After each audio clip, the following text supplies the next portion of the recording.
So if you're struggling to buy a property, these are some of the do's and don'ts that you need to be careful about when you're buying a property in Istanbul. Let's check it out.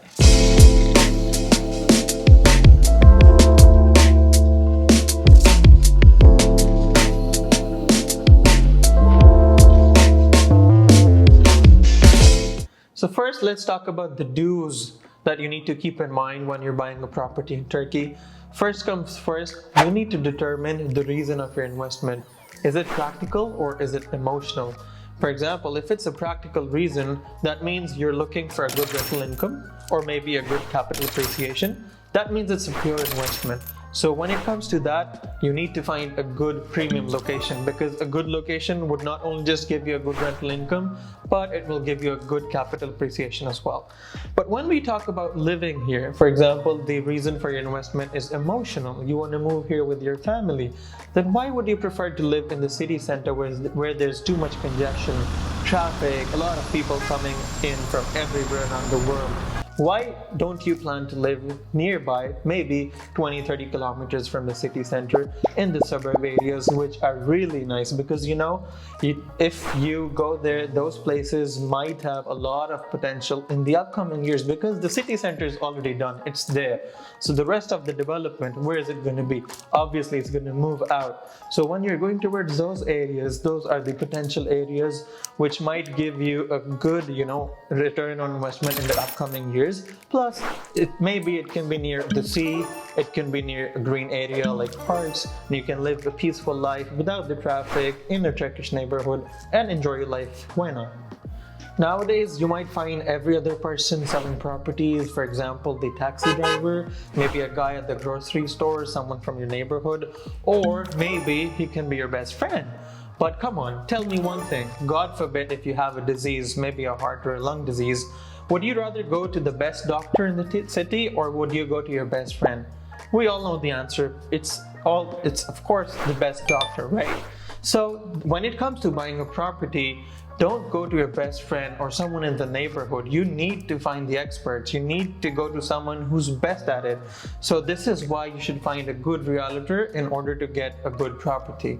So the next most important thing that you need to do before planning to buy a property here is you need to, have a budget in your mind beforehand. Why? Because when you're coming here to buy a property, you need to be sure that the amount is ready and you're here with the intention to buy the property. Because imagine, you're coming here to see the property, then you want to think about it, and then it takes about 6 months to take the decision. Do you still think that the property will be there? No chance. So if you're here to get the property, you need to be sure that you intend to make the purchase as soon as possible. I will tell you why. 2 reasons. First of all, every property has its own uniqueness. And what do you think? If you're seeing the property and if you like it, someone else coming another day would be liking the property as well. So what if you're just thinking and someone else comes and buys it? No one's going to keep it for you, right? Secondly, for example, if you see a property right now, and if I say it's like $100,000 today, what do you think? Are you coming back after 6 months and the prices will not change? If we talk about the Turkish market particularly, the prices are changing after every 15 days. So you need to be quick with your decision. Otherwise, when you're coming back, the property prices will change and it might go above your budget. Similarly, when I talk about planning a budget, you need to keep in mind all the costs that are associated with the property. For example, when you buy a property, you might need to pay a cost of renovation if it's an old property. You might need to get some alteration done. You might need to furnish it. Then there are some sunk costs, the taxes, etc. So that's why you need to have a budget in mind. It's not just the property amount that you're paying, but it's also the associated expenses. And this is why I mentioned earlier that you should look for a good realtor. So if he should tell you beforehand that these are the expenses that you need to pay with the property, so you're sure about your budget when you're making the purchase. Another thing which is important is that you should invest in properties, particularly in Turkey, for the capital appreciation. That should be the first priority, not the rental income. Reason being that the prices of the value of the property, I would say, is increasing every month, every 6 months, every year. So instead of just, looking for rental income, you should focus on the capital appreciation as well. Because if you're only thinking about the rental income, then you would need to go to the city center, buy a property over there, and might as well rent it out, because that's the only good place to get a rental income because of all the tourists coming in and having a lot of traffic. So the rental income highly depends on the location. But I would suggest you to look for under construction properties as well, because first thing, the investment is really low. Secondly, as soon as the construction is complete and the project is ready to move, it would give you a massive jump. And if you're looking for a ready to move property and you can afford the price, then go for it, because you can get a good rental income out of it. Alright, moving on, make sure that you get a good lawyer. You should have a good legal team that is working for you, so you do not miss out on any documentation. You should be sure what your lawyer is doing on your behalf. He should provide you with all the documents. A good lawyer will manage everything on your behalf, and this will make things easier for you. The verifications would be done, everything will be aligned, so you don't have to get into the hassle, Okay, next comes up negotiation. I know you would love that word, but when it comes to negotiation, I would suggest you to be realistic, because you're buying a property. It's not like you're going to the shop and buy clothes or shoes. It's a property. So when you're buying a property, you need to be realistic when you're doing the negotiation part. Negotiation is healthy, but it needs to be practical. You cannot go to the developer and, ask the realtor or maybe the developer to get you a 50% discount on a property. Come on.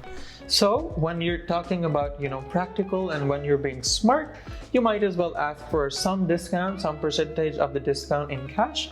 And then if you need some more discount, maybe go towards the other part, which might be you can ask the developer to give you an AC in the salon, or maybe he can put a fridge in your kitchen, or maybe you can ask him to give you a higher floor, or maybe an apartment with this, few square meters bigger.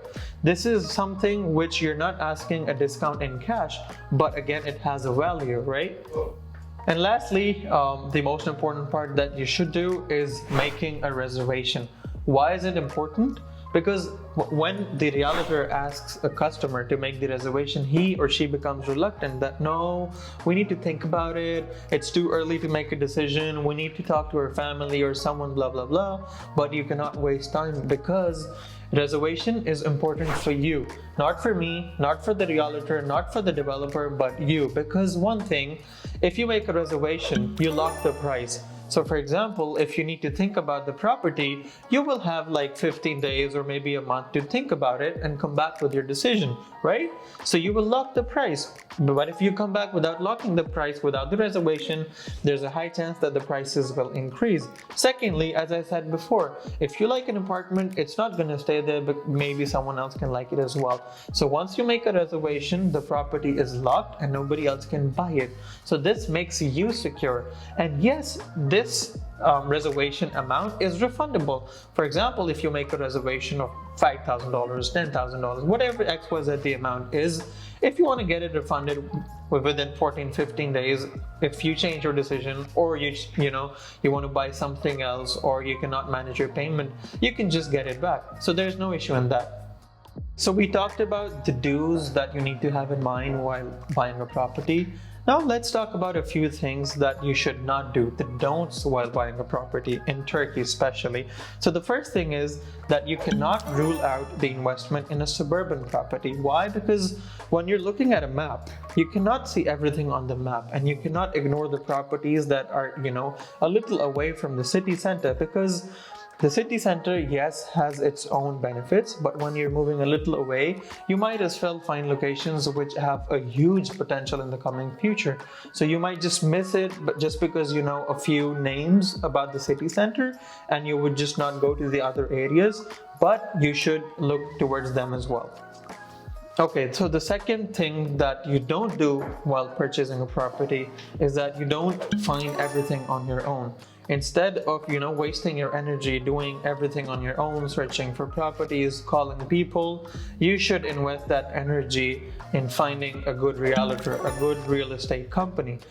because the real estate company would not just show you good properties, but they will also give you the consultancy, they will give you all the legal services, and it's just like, buying a tailored suit. You just tell your requirements what you want, and at the end you will get a customized package that will perfectly fit your requirements. The next most important points while considering the don'ts when you buy the property is that you do not communicate with the realtor. You should have a good, positive, healthy relationship with your real estate advisor. Why? Because if you just go and ask him that, can you please send me some projects? Can you please send me some videos or some pictures? I want to look at the projects. I want some details. He will never understand, and he will never be able to send you something that you really want to see. But if you tell him that, can you please send me an apartment with 2 bedrooms, a nice garden, it has a good view, it has good sunlight, etc., etc., all the details that you can tell him, it will be easier for the realtor to give you the best possible option. Another important point that you don't want to do is that you don't want to limit yourself to a certain budget.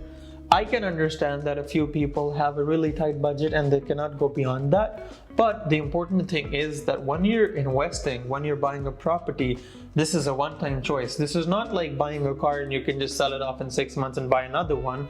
This can be a house where you're going to live, or maybe an investment which is long-term. So when it comes to the budget, you should be a little flexible, because there might be a chance that maybe 1-digit percentage difference can get you something really big, and which can give you a good return in the future, and you're just not considering it because it's a little above your budget. So just be careful of that and do not limit yourself when it comes to your budget.